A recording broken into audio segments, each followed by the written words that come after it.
Thank you very much, John. Okay, so last time, meaning yesterday, we stopped with the Boltzmann equation, right? So remember that n, well, the idea is to track the number density of dark matter particles. So n corresponds to dark matter number density, number of particles over the volume.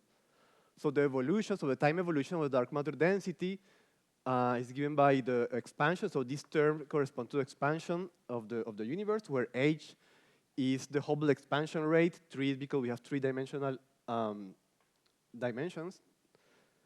We're in 3D in the space. So this part is basically all the cosmological part is completely universal.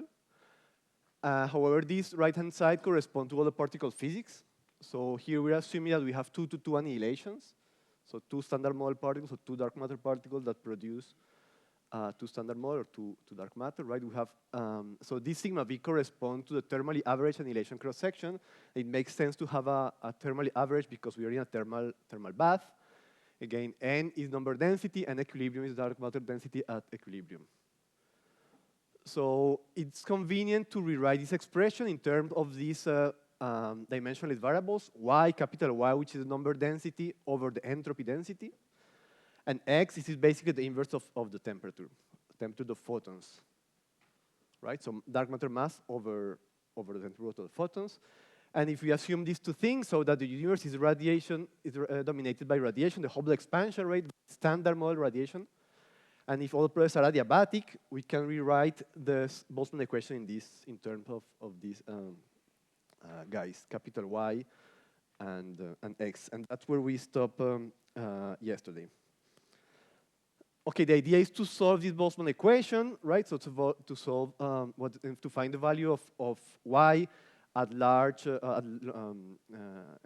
present, so at small temperatures, meaning at big values of X. So what we have to do is to compute the number density that has been measured. So this omega dark matter H square. And remember that it's nothing but the density of dark matter over the total density of the universe. So let's put dark matter. The universe is flat, so it's the critical density times H squared. At present, dark matter is non-relativistic, so the energy density is nothing but the mass times the number density.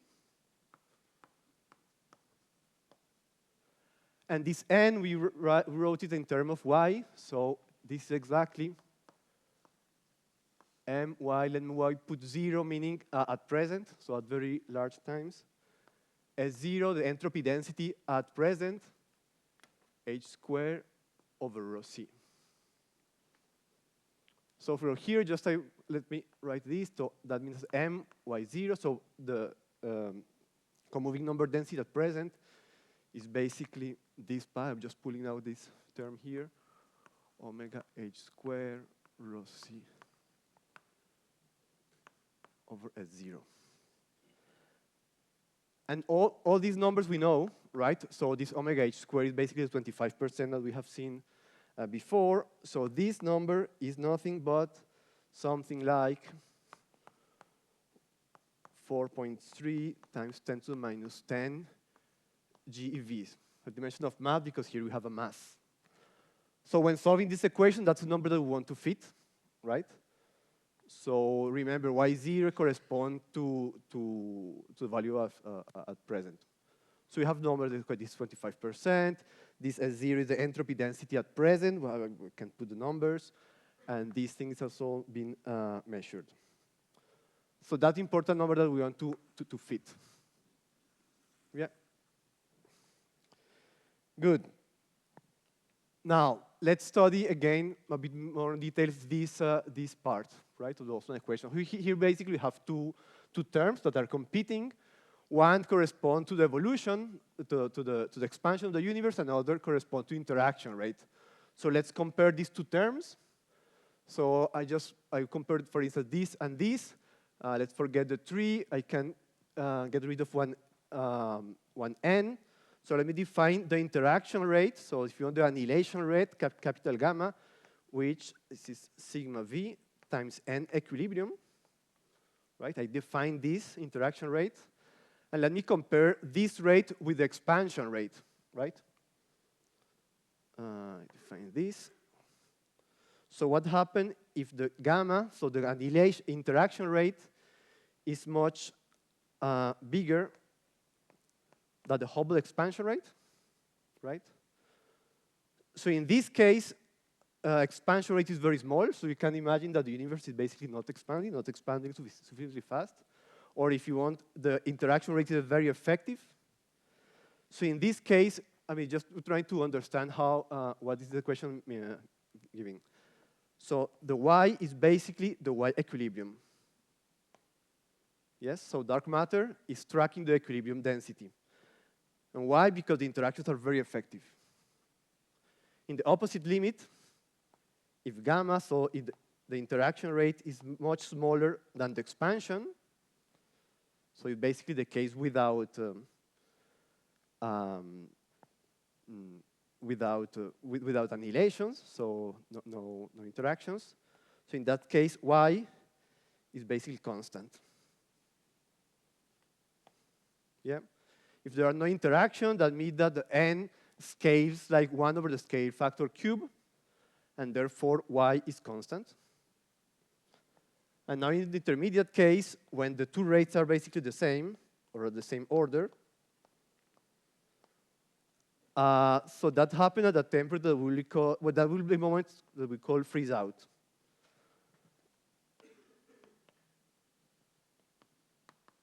Freeze out. Let me be a bit more specific. It's chemical freeze out.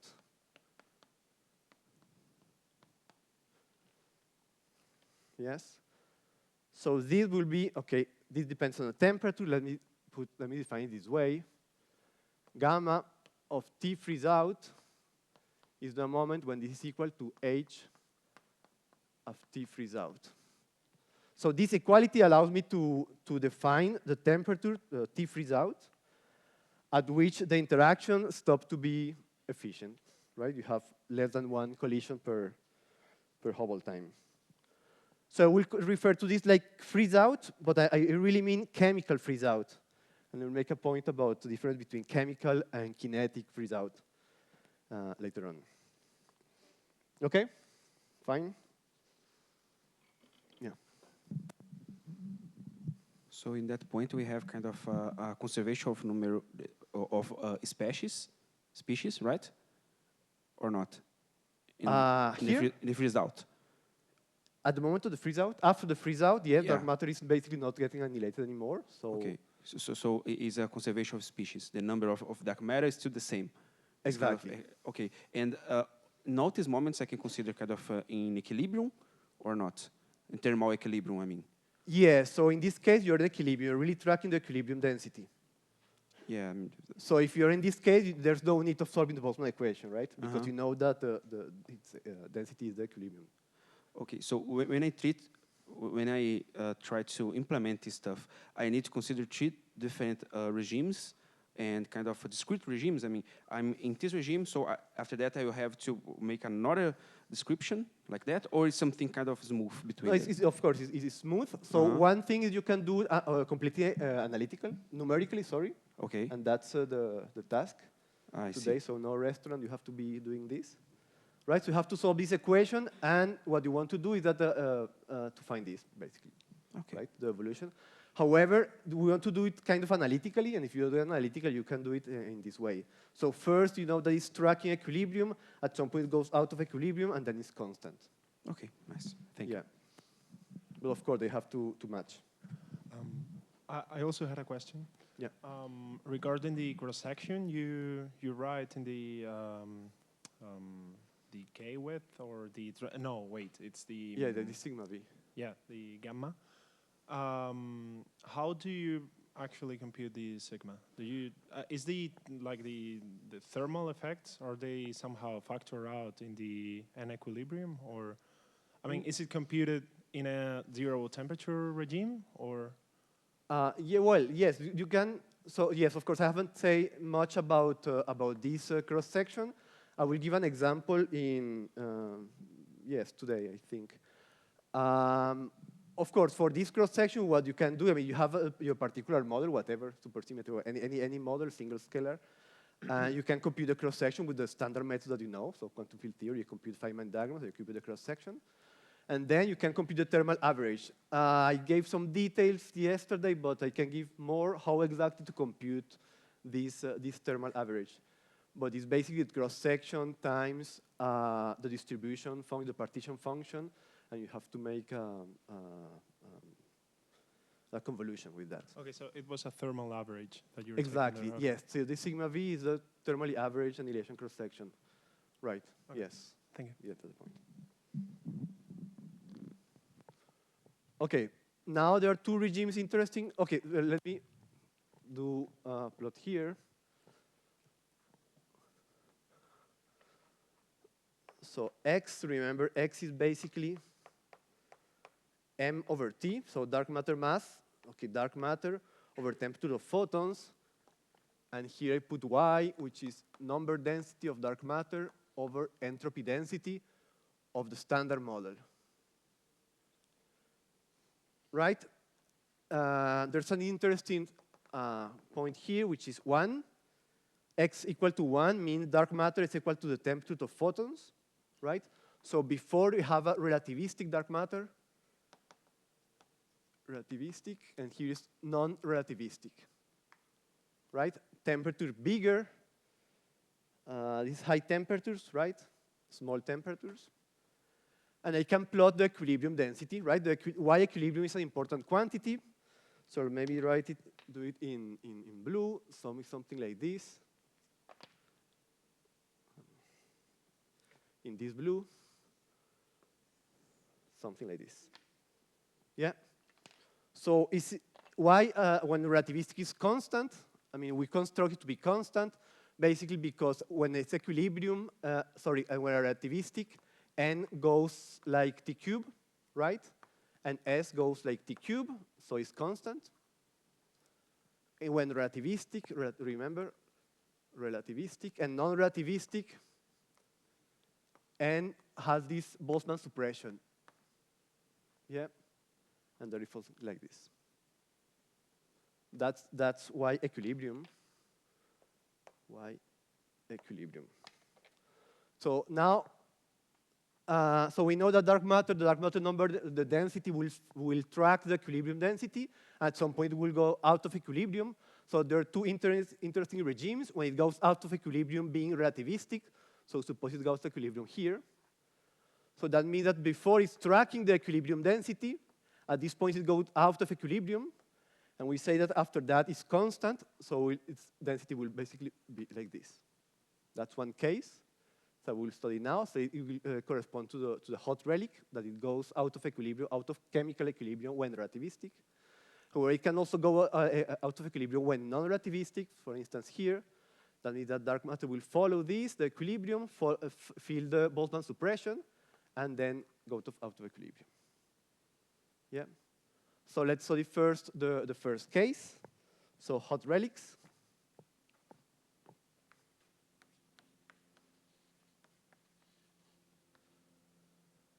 And that means that X frees out.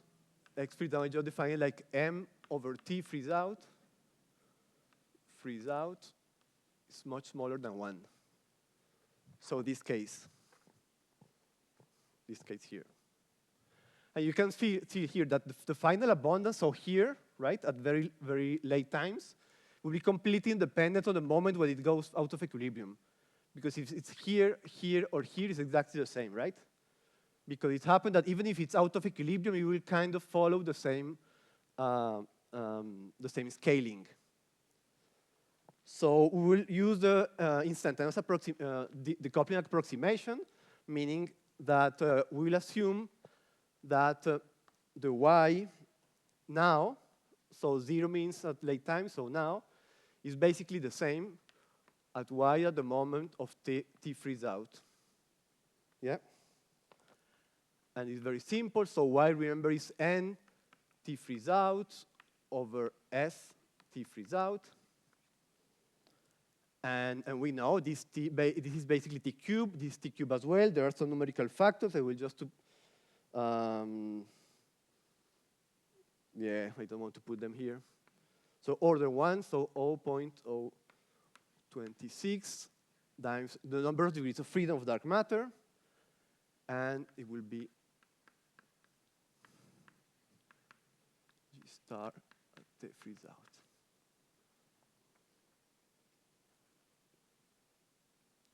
Yes, G, the number of degrees of freedom. G star, remember, G star S actually is the number of degrees of relativistic degrees of freedom that contribute to the entropy.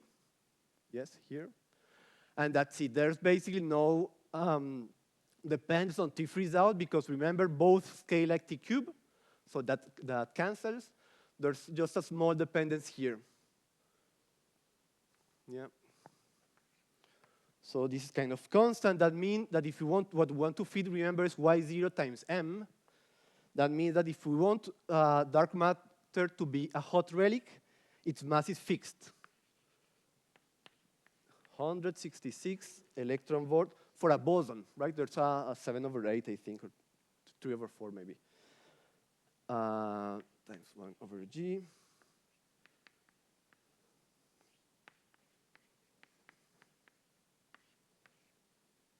Electron volt.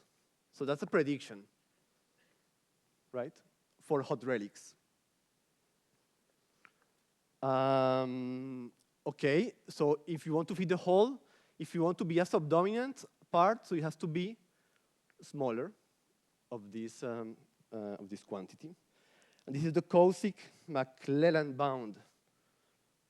I don't want to write it. Yeah. So one possibility is to think that this guy could be the neutrino. However, we have seen that neutrinos will not work for several reasons, because of the mass, because of structure formation, but also because they are too light, right? And they cannot fit the whole dark matter abundance observed in the universe, right? If you want neutrinos to be the whole dark matter, the mass has to be this one. Yeah. Okay. Okay, that was for hot relics. Now, cold relics.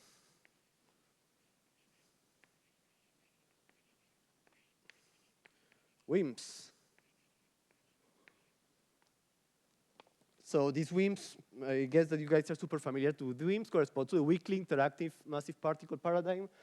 And I forgot I have a slide on that. Yeah, this is basically what I was showing you before.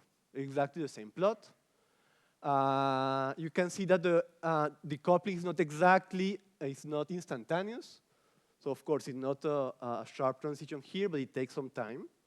What we're assuming here is that we have a strong transition, a hard transition, basically, that it decouples. So you can see that basically decouples around here, yeah?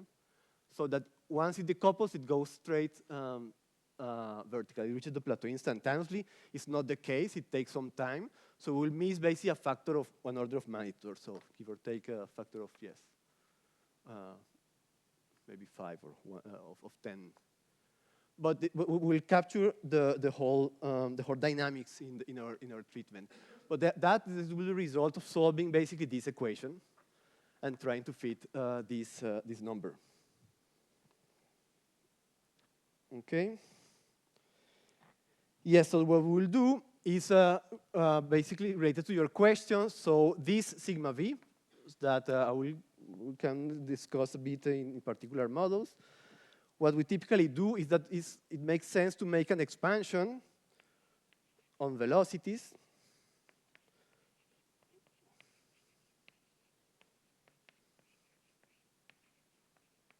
Yes, so basically it's a partial wave decomposition of velocities. So this first, so it's the expansion of velocities. So this part will correspond to the S wave. This will contribute to the P wave, so on and so forth. So here typically, not always, but in many models it makes sense to stop at the level of the S wave for several reasons. It is the dominant one. You expect the velocity to be a small parameter. There are some models where this A is exactly 0, so you have to go to higher partial waves. But also, because even if you have a strong dependence, what really matters is the cross-section at the moment of the freeze out. So even if it, unless A is very, very suppressed, it really, for the WIMPs at least, it's typically a good approximation to take sigma V as a constant. Because of that, we really want the cross-section, also the thermally average cross-section at the moment of the freeze-out. That's what is really giving you the freeze-out moment. Okay, that's one thing. So we can solve again these WIMPs or these cold relics in using this instantaneous approximation.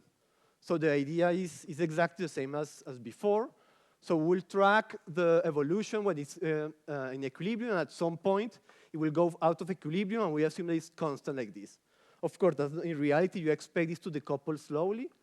So we'll be overproducing dark matter. We will be, our result will be higher by a factor, say 10 or so. But as I told you, we will be able to capture all the dynamics.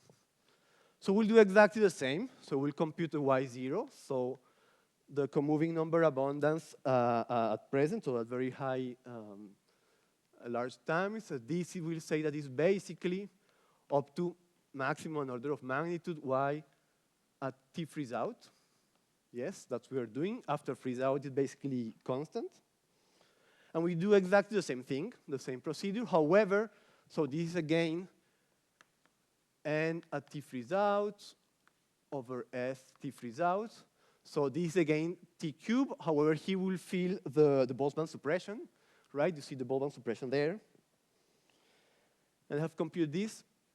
So this is basically up to, okay, let's put the factors.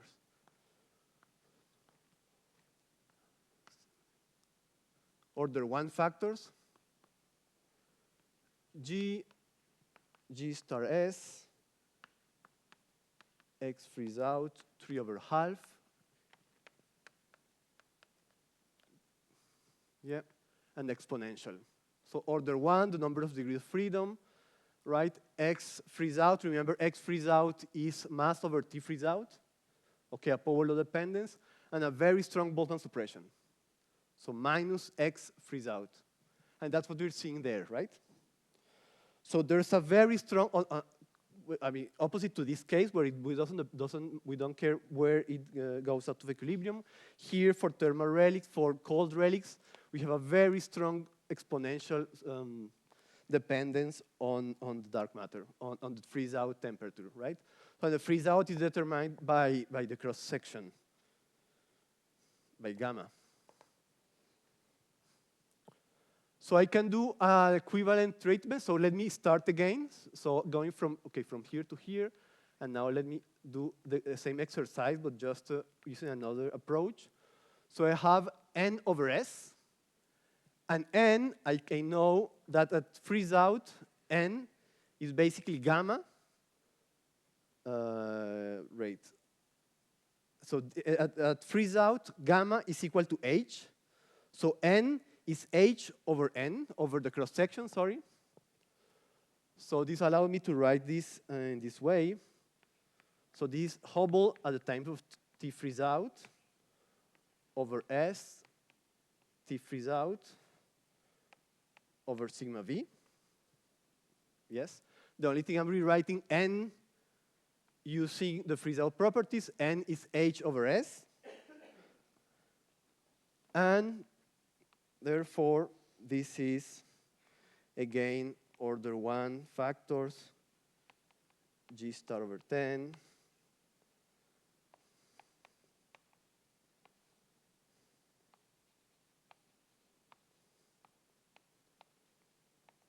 sigma V.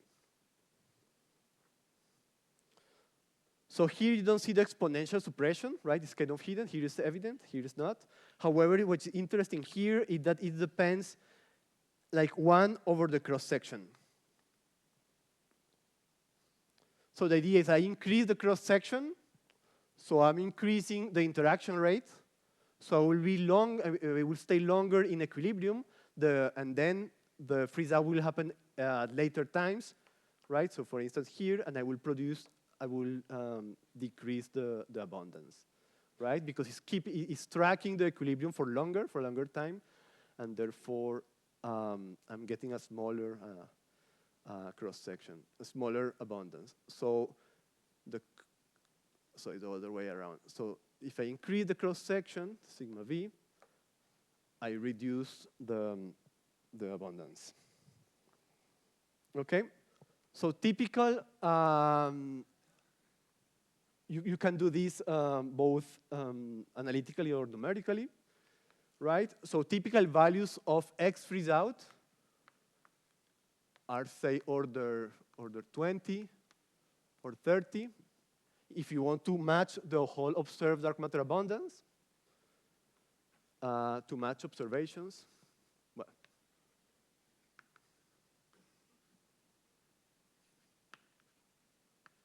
right?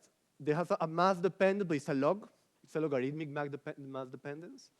And I think I have a plot. Yes. So that's the expected, so it's a numerical solution. So that expected value or the required value of X freeze out as a function of the mass. Remember, X freeze out is the mass over T freeze out as a function of the mass of the dark matter particle in GeVs.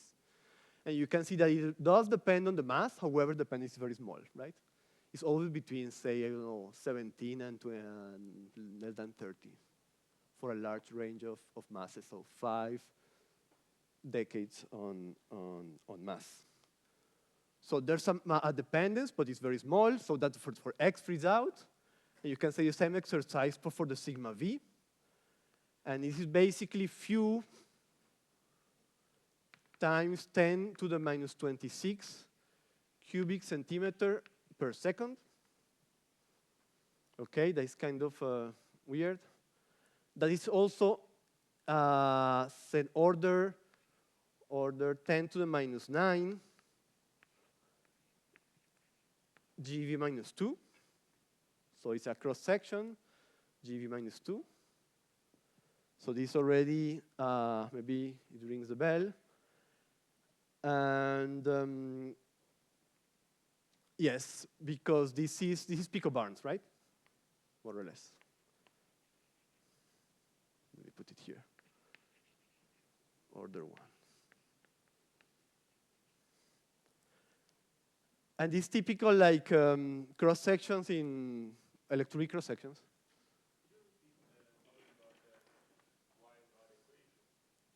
Why what? Here? Okay, until here is exactly the same.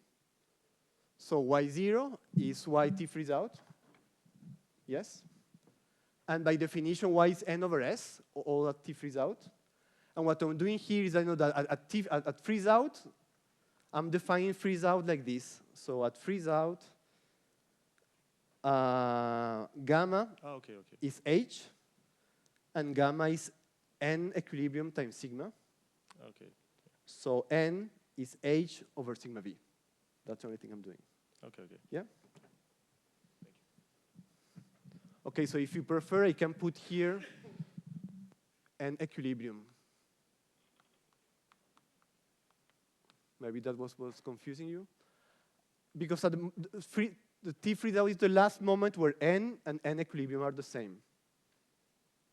So that's exactly what I'm doing.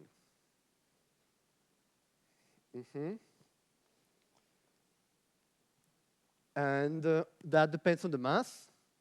So here is the plot of the sigma v. So 10 to the minus, units of 10 to the minus 6 centimeter cube per second as a function of the mass.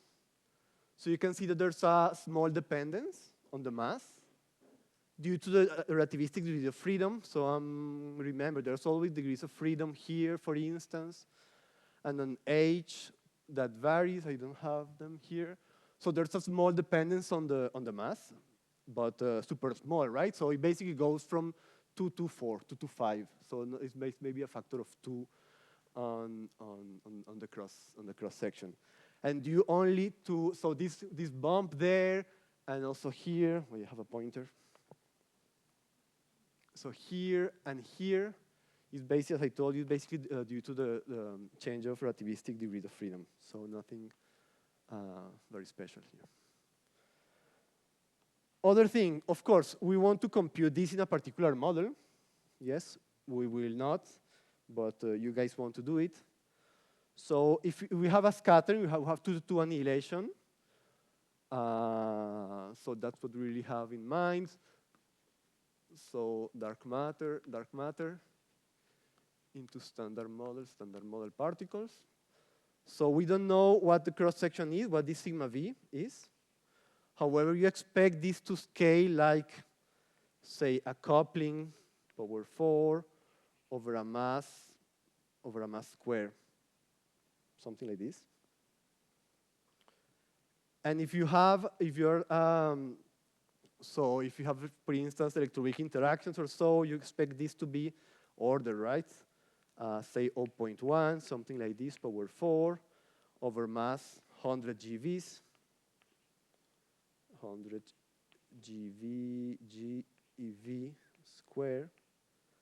And this gives you, surprise, surprise, 10 to the minus 9 or so GeV minus 2.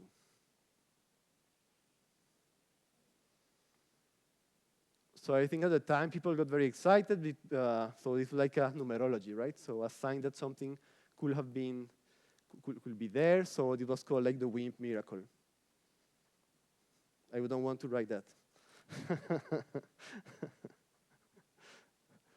So because until this time, I mean, it's really, I mean, has nothing to do with weak interaction or something like this. But surprisingly, I mean, it's a coincidence maybe, right? So that if you put the expected number for electroweak interactions, so we could, I mean, it doesn't mean electroweak, but if you put typical number for electroweak interactions, so order 1 couplings and mass in the GV, TV ballpark, you get, you match this. Okay, so few comments. So remember, this is what? Mathematically, this is just a differential equation, right? A boring first order differential equation. And you know that if you want to solve a differential equation, what do you need? What? Patience, yes. Mathematica. But you also need, it's a differential equation, right? You typically need initial conditions. And I haven't been talking at all about initial conditions. So what are the initial conditions for this equation? So I want you to go to code this in Mathematica, Python, whatever. And if you have to select initial conditions, what will you take? So you need an initial, for instance, if you solve this, you need an initial x. So you have to fix the mass, put whatever, 100 GeVs. And you have to fix an initial temperature. And you also need to fix an initial value of y, so initial density. So what will you take? What? The current value. But actually what you want to do is to solve from like the beginning of the universe, so from the past to now. Yes, so you want to solve this. You want to start here at very high temperatures. So we are here. So your point is we can start here and go, okay, let's do it in the other way. Let's start by the beginning of the universe, the small values of x. Yeah.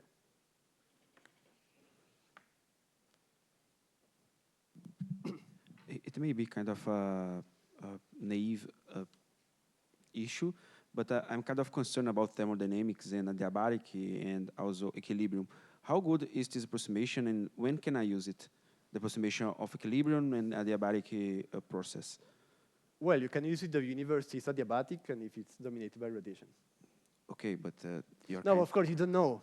You don't know. Okay. You have to assume that. So Okay. you have to choose your cosmology. You assume that blah, blah, you have a boring standard evolution where these conditions are fulfilled, and that's fine. But it's really an assumption. You don't know. So I don't know if it's a good approximation.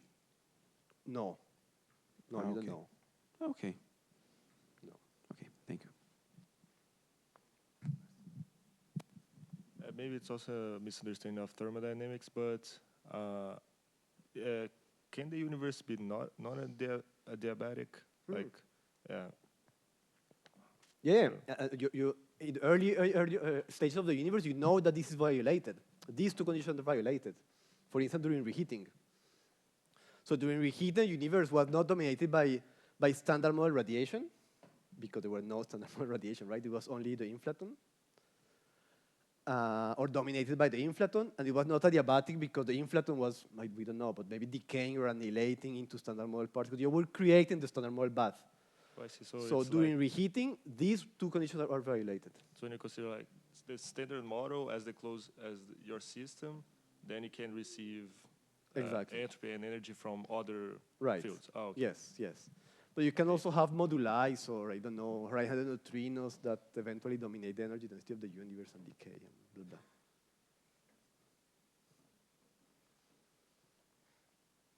So one interesting thing of this is that it's completely independent on the initial conditions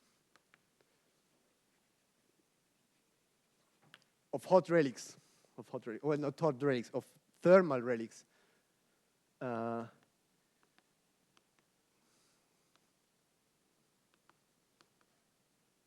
Yes. And basically because the equilibrium here acts like an attractor, and you can do the exercise. You start evolving from like any point here. You will see that it's very fast, reaches equilibrium, or here the same. So at the end, the solution is independent. Of course, if you start before the freeze out, or even here, right? It will very fast reach equilibrium, track the equilibrium, and then the freeze out. So that's good. I mean, good and bad. So these are two-edged sword.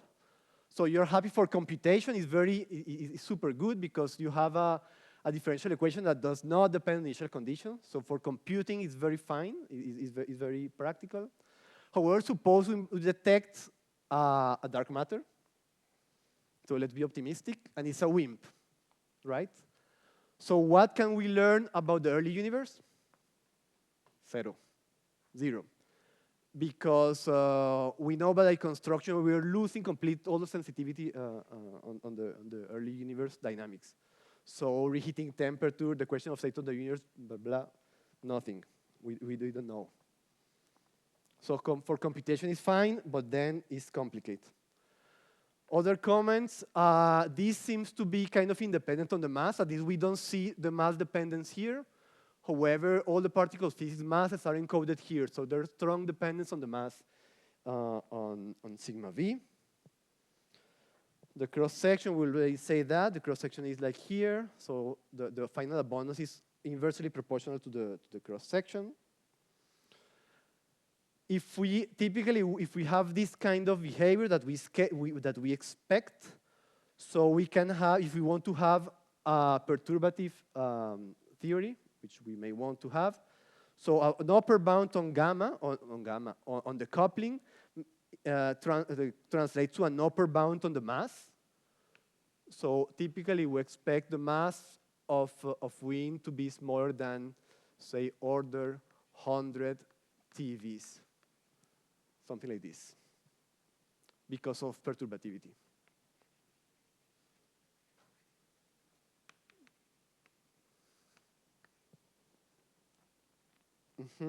Another thing is the chemical potential. I got a question yesterday about the chemical potential. We are in equilibrium. We know that we can compute the chemical potential.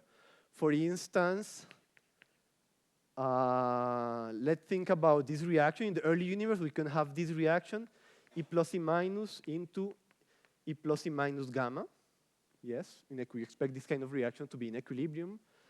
That means that the chemical potential of the photons has to be 0. Remember, if the reaction is equilibrium, I know that the chemical potential of this guy plus this guy is equal to this guy plus this guy plus this guy. So these two terms will cancel. That means that the chemical potential of photons is 0. I can also imagine that this equation, this reaction, is in equilibrium. E plus E minus into gamma gamma, right? That means that the chemical potential of electrons and positrons, of particle and antiparticle are opposite.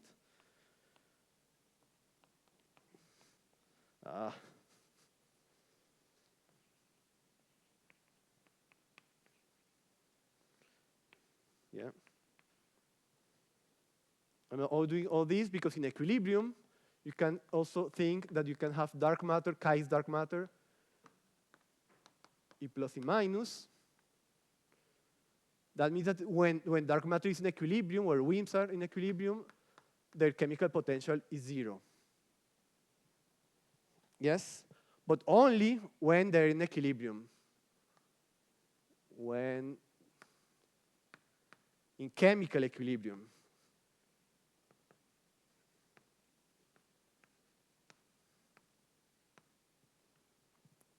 And let me see. Yes, here.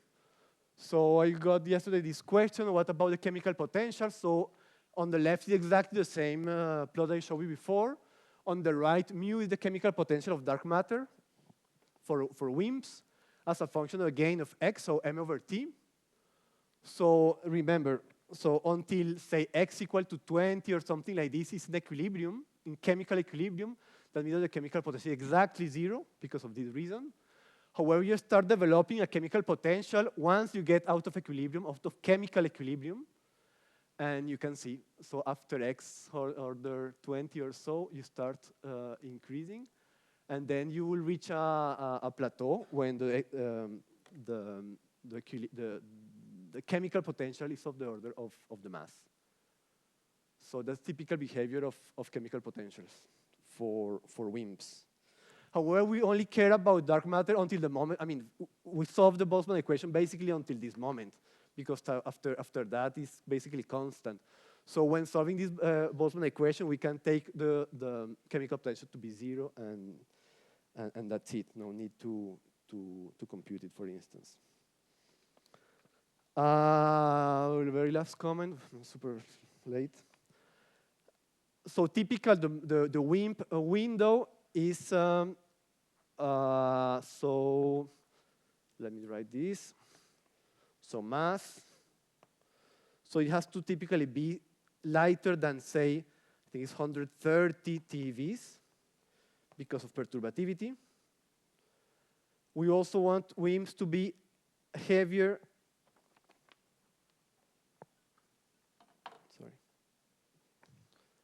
than the KV scale. We discussed that on Monday because of structure formation. But also MEV, we wanted to be heavier than MEV because of BBN. So we want them to decouple before the onset of BBN, because otherwise we could have troubles with basically delta N effective. So typical WIMP window is something like this, between MEVs and 100 TeVs or so. WIMP window. WIMP window, assuming this. Until now, we're always assuming this, right? So standard WIMP. Let me put here, better to emphasize. Standard WIMP window. Good? Comments, questions?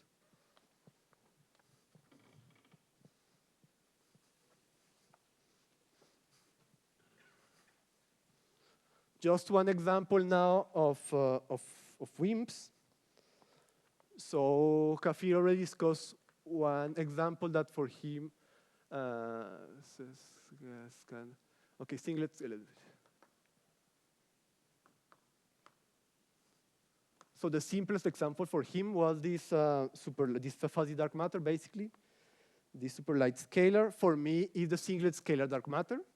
So on top of the standard model, we just put one new particle, the dark matter, that I will call now S, not chi, just to confuse you guys.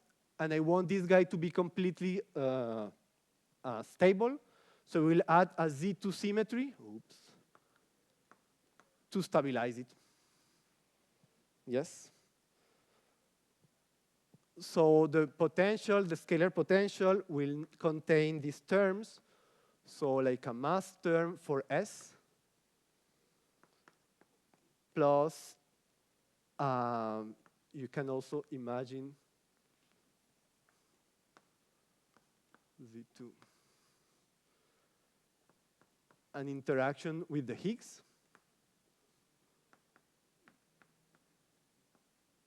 plus a quartic coupling, right? So this guy will contribute to its mass. So dark matter will couple to the Higgs. That's the only term that you can imagine. It's a Higgs portal. And a quartic coupling, right? I cannot have three linear because I'm imposing a Z2. And that is just an example. Huh? I think I have. So you can have dark matter annihilation and production via this set of diagrams, Feynman diagrams at tree level. So before the electroweak phase transition, you only will have this guy. So the contact interaction between two dark matter particles and two Higgses, right? This parameterized by this portal, lambda HS, what I call lambda HS. And after the electroweak phase transition, the Higgs acquires a wave, and you can have these trilinear interactions. So annihilation of dark matter into a couple of Higgs via the S channel of a Higgs, or T channels of the dark matter particles. And you also annihilate into standard model via the Yukawa, or via here the gauge coupling. Yeah, just an example. So you can do this analysis. No. Okay. And this I'm showing you a plot of the required couplings. So the Higgs portal, what they call lambda HS. So two dark matters and two standard model particles as a function of the dark matter mass in GeVs. And this line corresponds to the required values of the coupling as a function of the mass in order to reproduce the whole dark matter abundance. So this 25% omega h squared or 0.12. So several comments. You can see first the mass. The mass range is what I basically told you before. So that has to be lighter than, say, 100 or so TeVs. It also in this model has to be basically heavier than 1 GeV or so, because otherwise there are not enough particles to annihilate into. And you have several features here. For instance, you can see here the Higgs funnel. So remember that here dark matter annihilates via the S-channel exchange of a Higgs, so it's an S channel. So here you hit the resonance when dark matter is basically the half of the mass of the Higgs. You hit the resonance, you have a very large cross section, so that has to be compensated by taking small couplings. And also here you can see, for instance, the kinematical threshold when you open like annihilation into W's, Z's, and the top. So this typical analysis of WIMPs that you can do. You just choose your model. You have to compute the sigma V. And for that, you can do it either analytically or use codes. There are codes, micro-omegas, for instance, dark SUSY, that give you this cross-section. And then you use this in the Boltzmann equation. You plug in the Boltzmann equation, you solve them, and voila. You find the required values of the couplings. Yeah, I think you guys are familiar with this.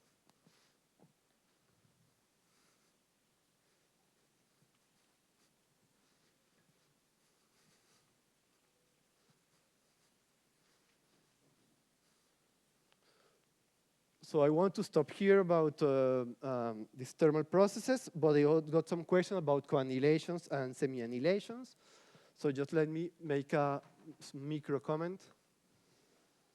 So that was for annihilations. WIMPs, actually, here I was thinking about annihilations. Annihilations. Yeah.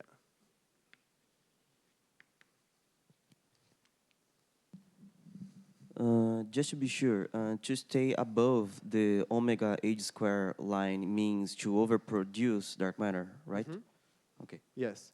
So if you have very large coupling, the cross section is bigger, so you will stay in equilibrium for longer, and your coupling larger, you're underproducing dark matter, sorry.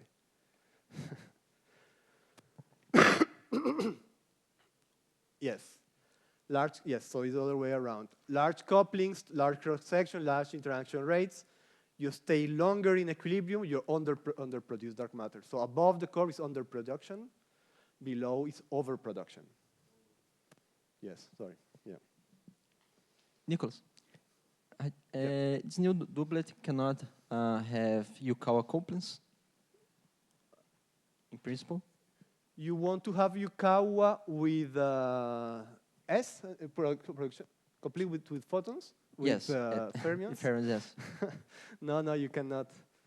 By construction here, you cannot. You need a CQ? doublet, right? I'm sorry? You will need a doublet, like the Higgs, to have it. Okay. Or No, you yeah. want, how do you want to? But anyway, you have the Z2, so you always can have two dark matter particles. You will need two dark matter Yes, and two fermions. So that's dimension 5. yes. Okay, yes, at renormalizable level, you cannot have. That's the only thing that you can have. The Right. symmetry imposes it must be even coupling, like. Yes. SS. So in this model, that's the only thing that you can have. So another thing that I forgot to tell you. So here for WIMPs, we only care about this guy. So we care about the mass and the Higgs portal. There's a quartic interaction here that for now we can just. I mean, there's playing no role. So just a moment, but squared importance for looping interactions? It could be important, and it will be tomorrow, but not today. Okay. Yeah. No, we'll discuss. I took this model because at some point I want to discuss the role of this coupling, but maybe in 2 weeks. Okay, yes, so I will ask about, annihilation. So what I have really in mind is two annihilation. So chi, I wrote it before, into standard model. But I can also have I will start with co-annihilations.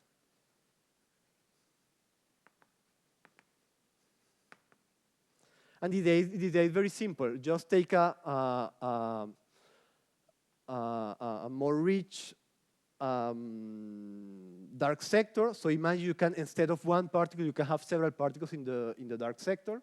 And you can imagine that you have reaction like chi-I, chi-J into, again, standard model plus standard model. So in that case, what you have to do is you have to have one Boltzmann equation for each species. Exactly the same thing, right? And then I will just write it. So the I dt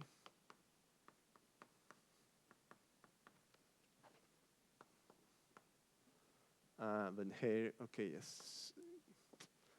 Sigma V, let me put ij, referring to these two guys.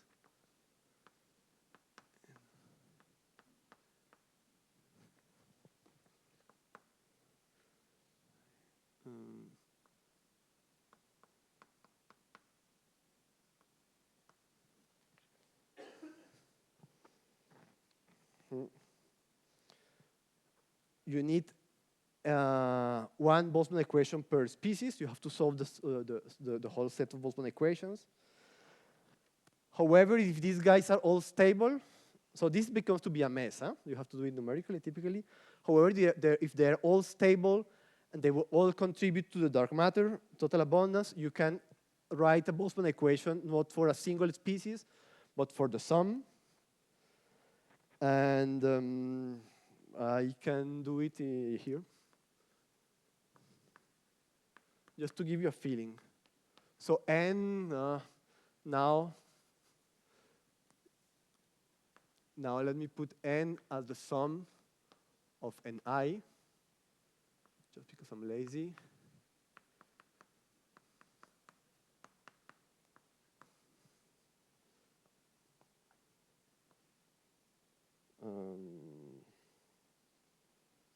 So what's this?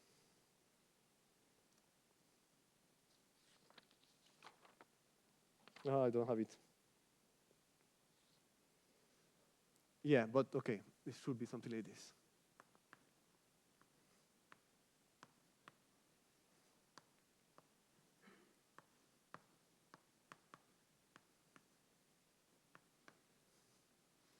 where this, okay, well, an effective cross-section here, and I just want to emphasize one point here, is that this guy is basically the sum over I and j of all these xi, xj,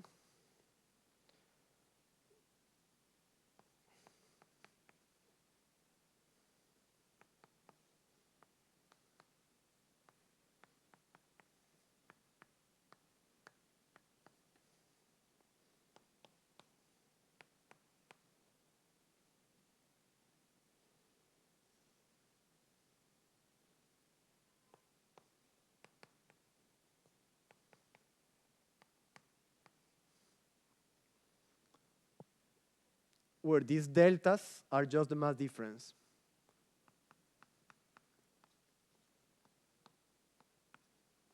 With respect to M1, so the lightest state. So you have to make a sum over all possible processes, so order 1 numbers, and you have an exponential factor of the mass difference, right? So you have a very rich dark sector when dark matter starts to become non-relativistic, kind of well, if all the components start disappearing from the plasma.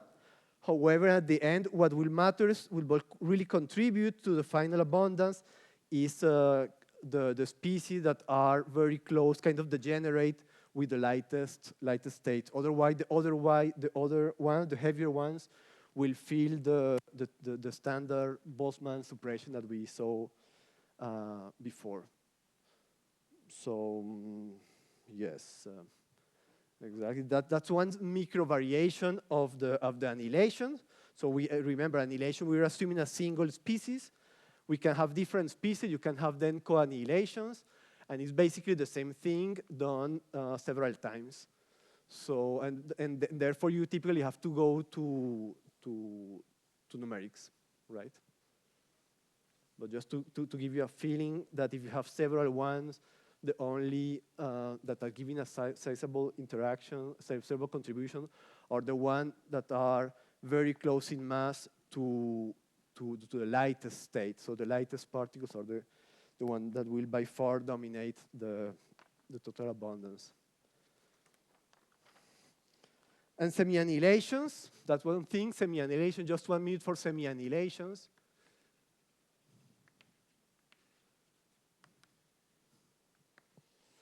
Semi-annihilations are now this possibility. You can think about this. Chi-chi, not into 2 standard model particles, but into chi plus standard model. So you are not really annihilating 2 dark matter particles, so 2 are not disappearing, but only 1. I annihilate 2, but I produce 1 and 1 standard model particle. Or a particle from the bath. It doesn't have to be, typically it's not a standard model particle. So for instance, in the model I wrote here, it will not work because you have a Z2. So interaction where you have 3 dark matter particles are not allowed. However, this could work if you have other symmetries. I don't know, if you have a Z3, for instance, or if you have non-abelian dark matter. So if you have, for instance, if you have gluons or equivalent of things, you can have 3 linear interactions, quartic interaction, any non-abelian theory, something like this. This is interesting, and you just try to give you the Boltzmann equation that one has to solve. Just to show you, it's exactly the same thing. So in Colombia we say, la misma perra con distinta guasca.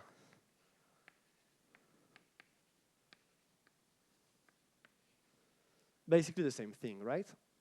So this universal factor, the sigma v corresponds to the semi-annihilation cross-section. N squared will not be minus n equilibrium squared, but minus n, because it's 1 dark matter, and n equilibrium because we have this guy in equilibrium.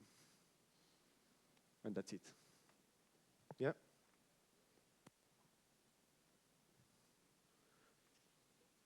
Questions? Yeah. The explanation, the co-annihilation comes from the Boltzmann factor. Yeah. Which is minus energy over temperature. So I think it should be a T over there, right? or you approximate for with the mass? No, is that what you have?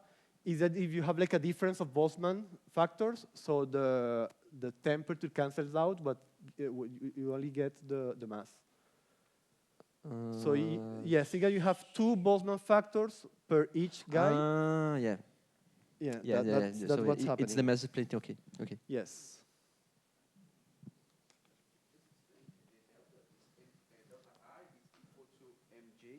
Okay, no, this is okay. This is put me J here. Ah, okay. Yes. So for 1 is 0. This. So it's just basically the mass difference with respect to the lightest guy. So it's 1, not I. Yes. Sorry. No, Let me it's not say- your fault. I almost blind. so- I, and this is I, and this is okay. I and 1 is. Let me put alpha then. Okay. Alpha, and that's it. Alpha 1 1. Oh, nice. Yes. So the delta 1 is 0. Okay, that's all about these WIMPs. Now I want to continue with thermal dark matter with more exotic dark matter. So we have like a half an hour. And I think this starts to be finally interesting.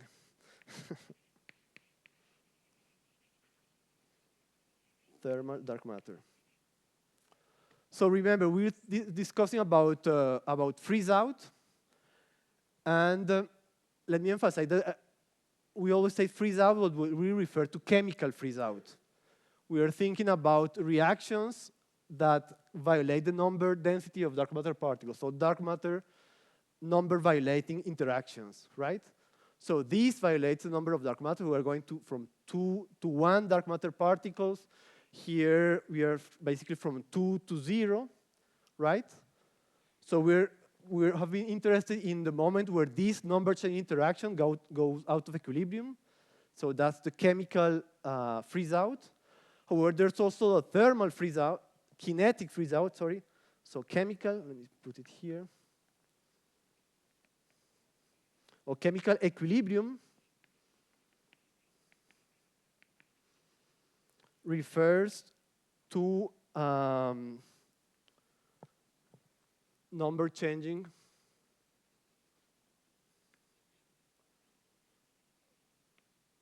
interactions, right? But you can also have number, and of course you have kinetic freeze out or kinetic equilibrium.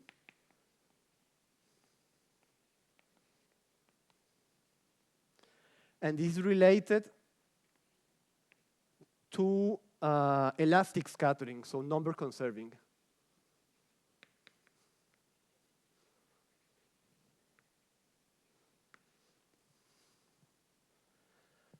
And for example, for the WIMP, we were thinking about these reactions, so in this way.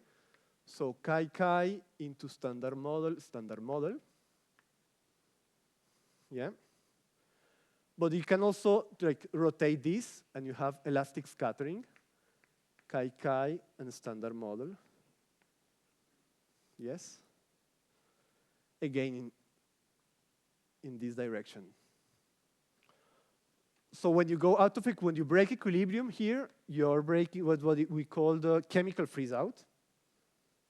Chemical freeze out. And this will be kinetic freeze out. So this guy will guarantee, will tell me when you have the freeze out, the chemical freeze out. Where this guy is guaranteeing that the temperatures of the 2 sectors are the same. Yes, we haven't discussed, I always say temperature, but I'm really thinking about the dark matter temperature. So for instance, here, standard model temperature, sorry, the temperature of photons. But it's not very important here because the temperatures are always the same. And that's guaranteed because you have elastic interaction. So what you have is that distribution of momenta, right? Or the phase space. So that guarantees that the temperature of the standard model, so gammas, is equal of temperature of dark matter. Yeah. So dark matter will have first a thermal distribution, and the distribution will have exactly the same temperature of the photons. And for instance, in the case of WIMPs, we saw that the freeze out of number chain interaction happen what we call X freeze out exactly here. So X freeze out, meaning chemical freeze out, happens when it's 20 to 30. The X, okay, this is T, what they call T freeze out.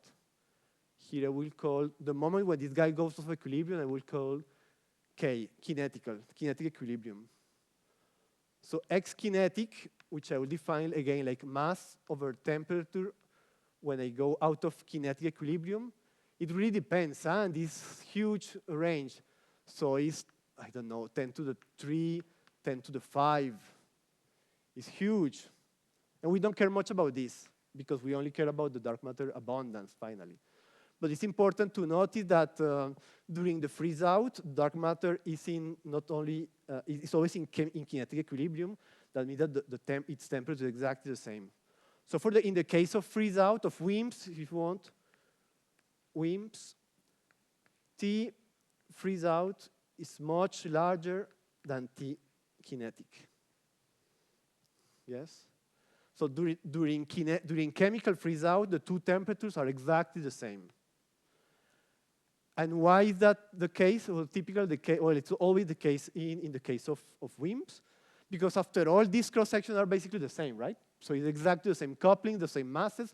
We're just rotating the diagrams.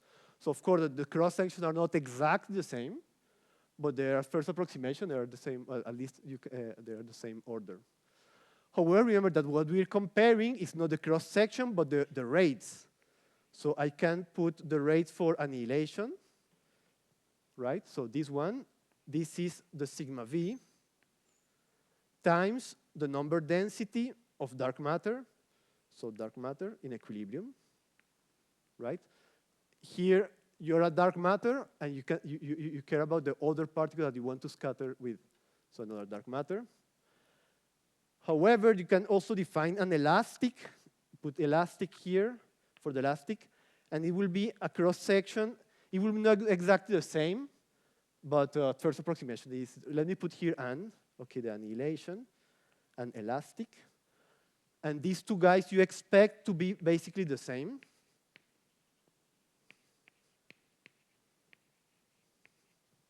And because it's the same thing, right?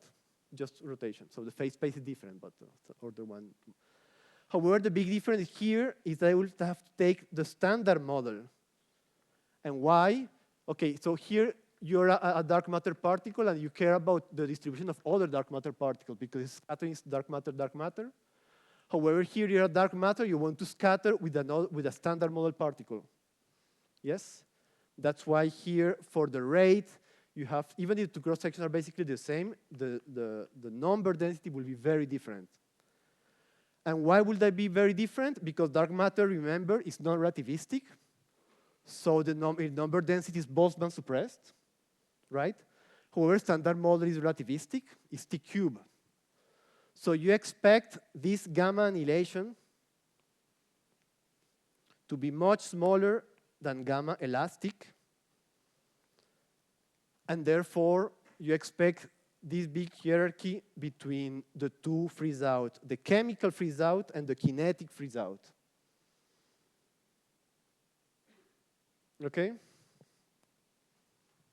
So it's important, it's a big deal, all this decoupling, different decouplings, chemical and kinetic, for what I will tell you. Yeah. So again, for WIMPs, and actually for SIMS as well, I will describe SIMS. For WIMPs, and actually for SIMS, to be discussed hopefully today, we have always this hierarchy. So the mass is larger than T freeze out by a factor of 20 or so, and Tk. Yes, they go out of kinetic equilibrium very, very late. However, we can think on scenarios where you don't have this hierarchy. Huh? You can have, for instance, this scenario, Tk, T freeze out, right? So this hierarchy is required because you want cold dark matter. So this we cannot, we don't have any freedom here. So this guy could go here, or could even go here. You can also imagine this scenario when you have TK.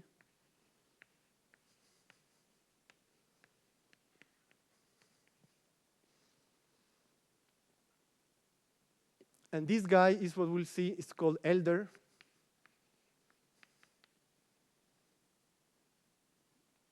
Elder dark matter.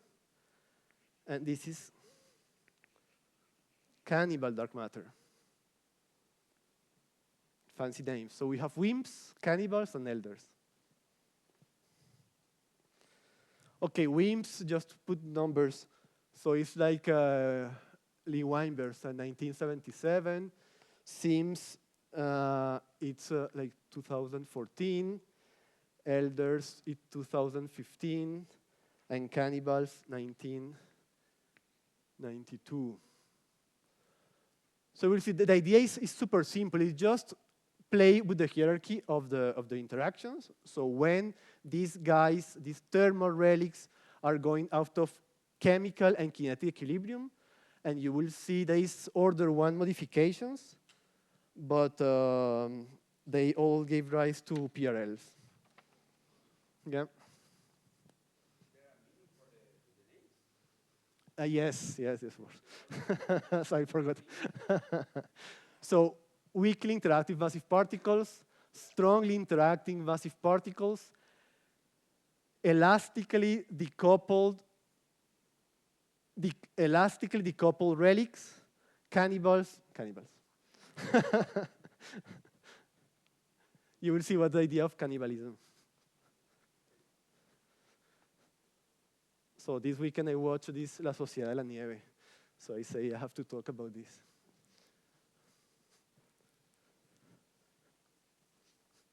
Sorry. So early, I'm super late.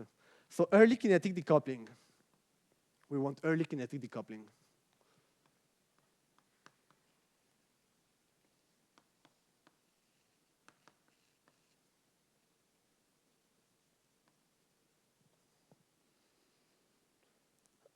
Okay, so let's suppose we have an early kinetic decoupling. So what happened after you have the kinetic decoupling? So the two sectors are basically out of kinetic equilibrium. The two sectors are not in thermal contact anymore, right? That means that the entropies will evolve separately, right?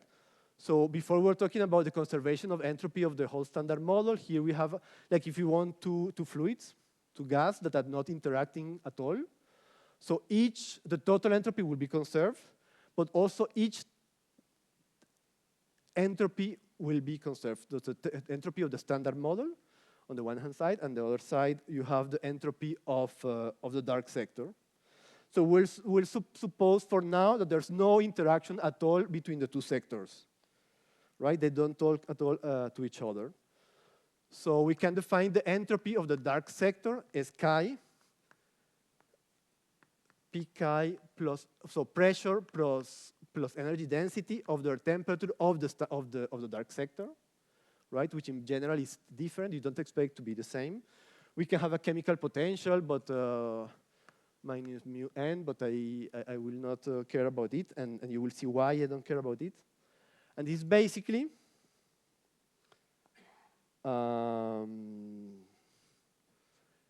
okay.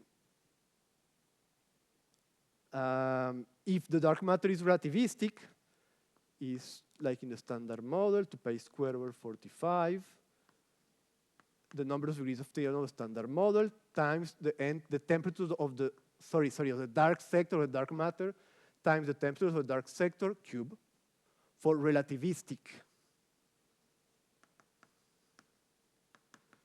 Yes, this is exactly the same shape, the same expression that for the case of the standard model. In the standard model, you have a G star here and T of the photons. And we understand this, the conservation of the entropy in the case where dark matter is relativistic, as exactly in the case of the standard model, implies that T of a scale like 1 over the scale factor, T over the dark sector. Yes? Exactly as in the case of standard model. Now, what happens if you have non-relativistic dark matter? And we suppose that the dark sector is only composed by dark matter. There's a single particle, which is dark matter. If it's relativistic, we have this, and therefore this. Now, if it's non-relativistic, we know the expression of P and rho, right? So they're all Boltzmann suppressed. And here, let me give, well, some details. Times the mass of the dark matter, power 5/2, temperature of the dark matter, 1/2, and this Boltzmann suppression. Which is not surprising, right? It's not surprising because everything is non-relativistic. And remember, it's non-relativistic, both the pressure and the energy density have this strong Boltzmann suppression. So the entropy density of the dark sector is Boltzmann suppressed as well for non-relativistic. And what does it imply for the evolution of the temperature of the dark sector? If it is exponential, it has to be log 1, okay, the mass of the dark matter over 3 log ln of A. Okay, fine, it's a weird evolution. And what does that mean? So let me guide you through this plot.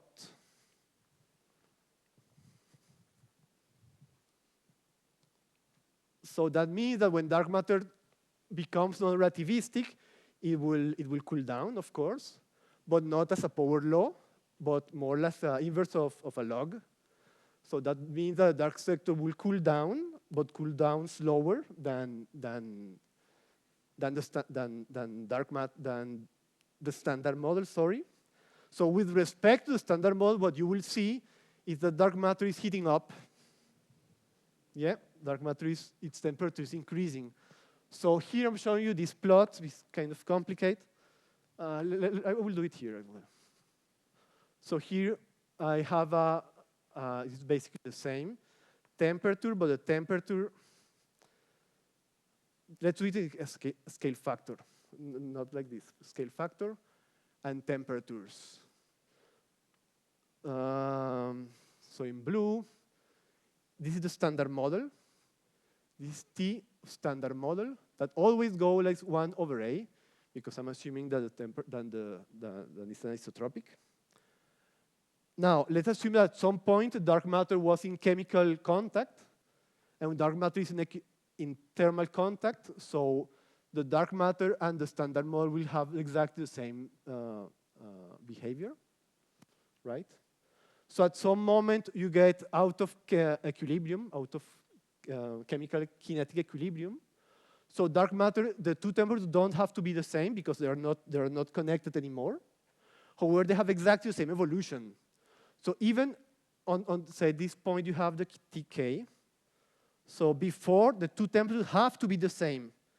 T gamma and T dark matter have to be the same because they're in equilibrium. When they go out of equilibrium, they don't have to be the same, but they just scale in the same way. So they will exactly go here until the moment when dark matter becomes non-relativistic. T is equal to M. So here is relativistic. Maybe you cannot see relativistic. And here is non-relativistic. And when you becomes non-relativistic, the dark matter temperature will scale differently. So it's always cooling down. The universe expands, dark matter cools down. However, with respect to the standard model, is warming up. And that's true until the moment where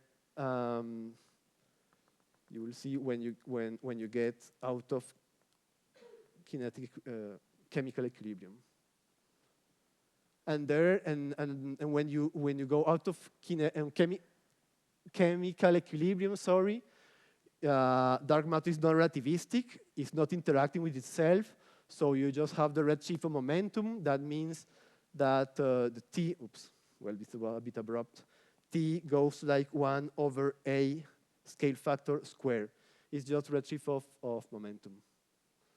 So you can see that the evolution of the thermal evolution of the dark matter, the dark cell is super rich. It's very contraintuitive because nothing is happening to dark matter, but however, it suddenly starts to warm up with respect to the standard model. So that's basically the idea. If you understand that, that's all for elders and for cannibals. So for WIMPs, what we are doing is we are imposing that the two temperatures are the same. So we are never having access to this relative increase of temperature for WIMPs and SIMs. I will talk about SIMs. Yeah, I was supposed to do it today, but no, tomorrow. So WIMPs and SIMs is this, exactly. The idea of cannibals is that you have this maximal increase of temperature. Why? Because we are getting out of kinetic equilibrium when dark matter is relativistic. So if it goes here, here, here, here, it's the same. You get the maximal increase of temperature. That's the idea of cannibals. The idea of elders is that you are controlling the increase of temperature. So instead of having the departure of a kinetic equilibrium here, when dark matter is relativistic, sorry, you get it when it's non-relativistic. So you're not getting the full increase, but say you're breaking equilibrium here, so you will only get a mild increase. So if it's here, it's cannibals, and if here is elders. So you have these hierarchies. So mass, kinetic, chemical, or kinetic, mass, and chemical. I still have like half an hour, no? Perfect. We start late. So the idea of cannibals on Earth is exactly this. So we'll repeat exactly the same exercise, exactly the same exercise. Like here, we assume an instantaneous decoupling. So you will see. So Y0 will exactly, so the Y, the comoving number density at present, we'll say that it's basically the same as the Y at the moment of freeze out. And freeze out again is the chemical freeze out. And this N over S, T freeze out, T freeze out. However, okay, S is by construction is the entropy density of the standard model by construction. So S. Okay, quantities with primes correspond to I'm changing the notation at each time, right? In the dark sector. So by construction, this is like this S entropy density of the standard model, and therefore T freeze out of the standard model. However, N corresponds to the dark matter number density, and we have to take into account the temperature of the dark matter. Remember, we are allowing these two temperatures to be different. However, we know that these guys, we know how it evolves, right? And we know that the temperatures, that the entropy densities and the entropies are conserved in the two sectors. They're separately conserved. So I can play with this guy here.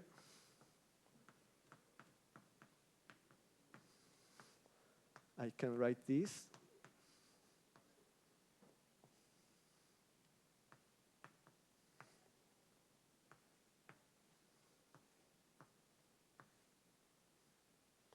I'm going from the moment where you have a chemical freeze out to the moment where you have kinetic freeze out. And as entropies, we're saying that are conserved, I know how they scale. They scale like A cube, right? S is small s, entropy is entropy density times A cube. That's exactly what I'm doing. And S is conserved both from the dark and for the visible sector. And here I'm using conservation of entropy in the dark sector. I can do exactly the same in the visible sector.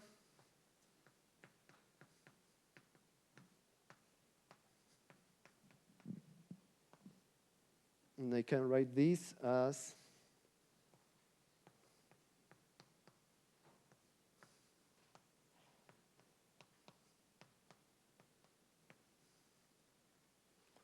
so this ratio of entropy of scale factors, I can write it as a ratio of entropies with prime, so in the dark sector.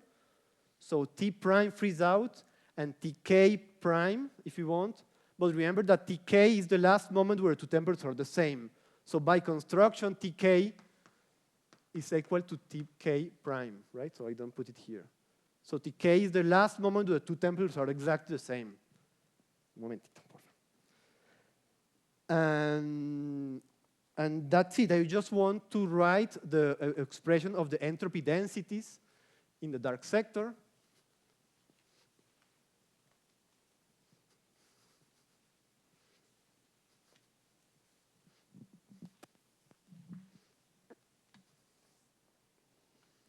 So the entropy density in the dark sector, prime in the dark sector, as a function of T prime, the temperature in the dark sector, is just as usual. Maybe I wrote it before. No, wait, no. Energy density plus pressure over T prime, because I don't have a chemical potential. And this in the Maxwell-Boltzmann, assuming a Maxwell-Boltzmann statistics, is G star over 2 pi square, m cube, and a Bessel function of m over T prime. Okay, you can compute that. I didn't write this expression explicitly on Monday, but you can compute it. It's just the Maxwell-Boltzmann approximation, just to have an expression to is valid both in the relativistic and non-relativistic limit. And I think I wrote this, the number density in the Maxwell-Boltzmann statistics is G m squared T and a Bessel function of second order. Yeah. I'm narrating this because I just want to replace this here. I want to give you an expression and take the two limits, and in 5 minutes I will be on maximum. So I just put these two expressions here. Nothing fancier than that. So y0, I don't know why I'm putting all these coefficients.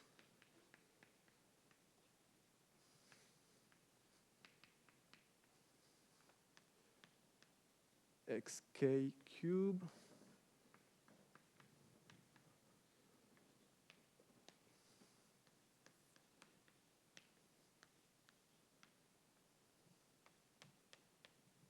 is 3.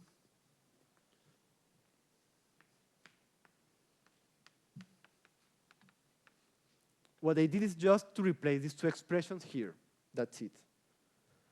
And this is exactly cannibals and elders. Of course, you cannot see that, but I'm just taking two limits.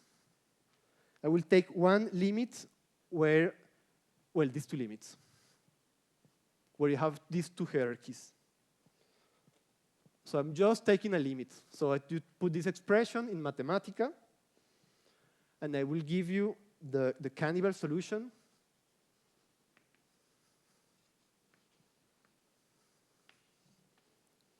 And though this y0 becomes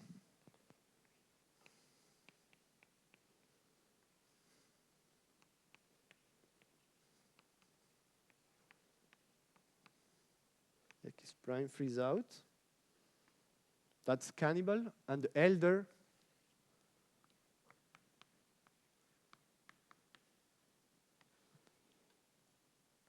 is something like this.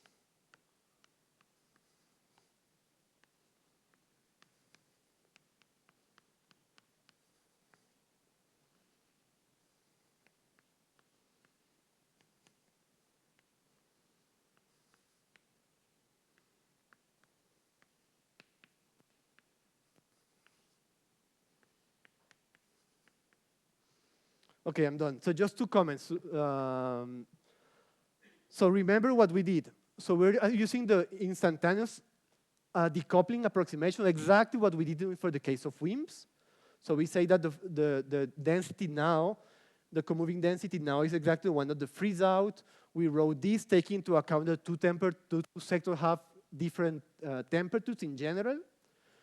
We know that the two entropies are separately conserved, so we could rewrite the entropy density of the standard model at the moment of the freeze out as a function of the entropy density of the standard moment of the moment of the kinetic decoupling, using the scalings, so the scale factors, and knowing that also the entropy density of the dark sector is conserved, we could write the ratio of scale factors cubed as a ratio of entropy densities in the dark sector.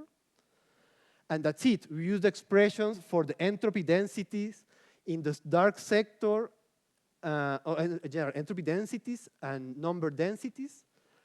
We got this full expression and we took 2 limits, right? Because there are these 2 hierarchies here. So when the kinetic decoupling happens, if it's happening when it's relativistic or when it's non-relativistic. So it's relativistic or not with respect to the kinetic decoupling. And we got these 2 expressions. And I think I'm happy to explain that, I mean, all the phenomenology of these 2 models tomorrow. Yeah? Thanks.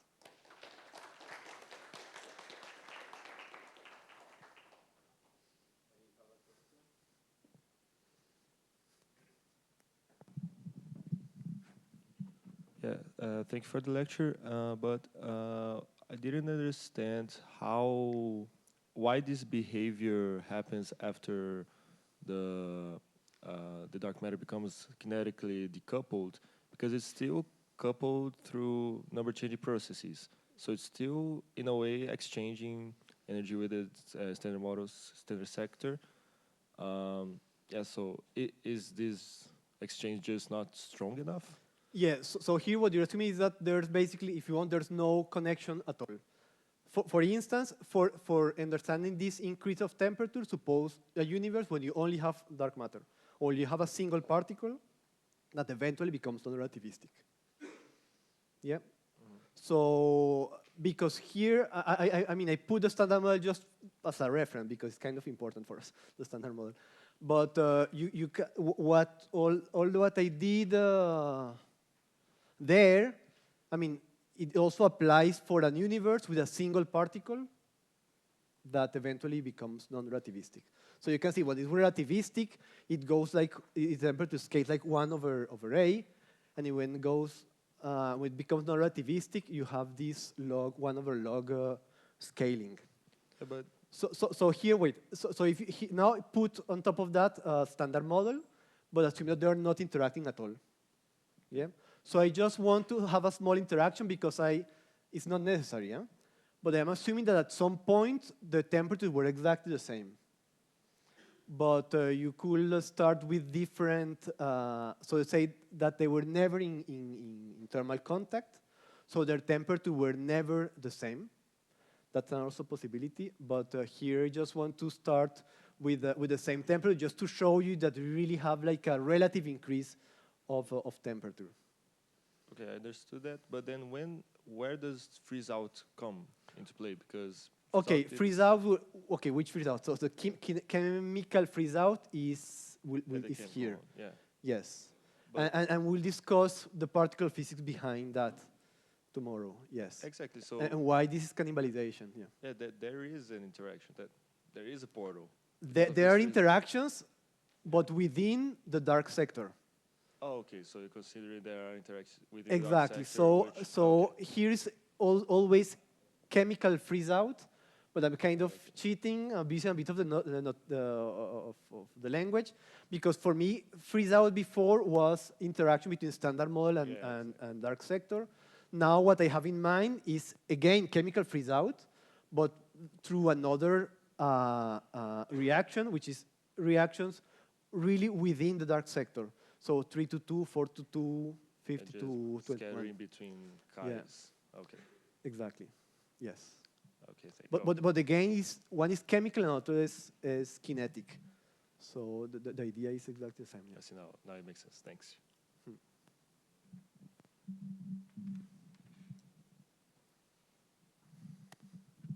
Sorry, where is the S on the GX?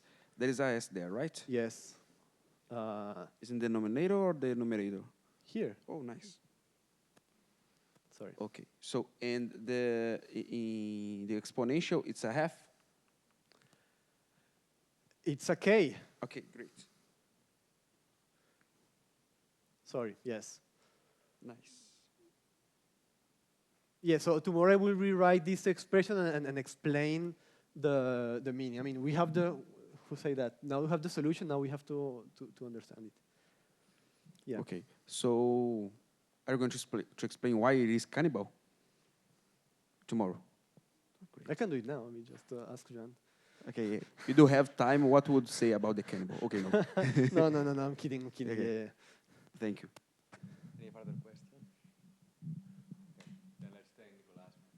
Thank you.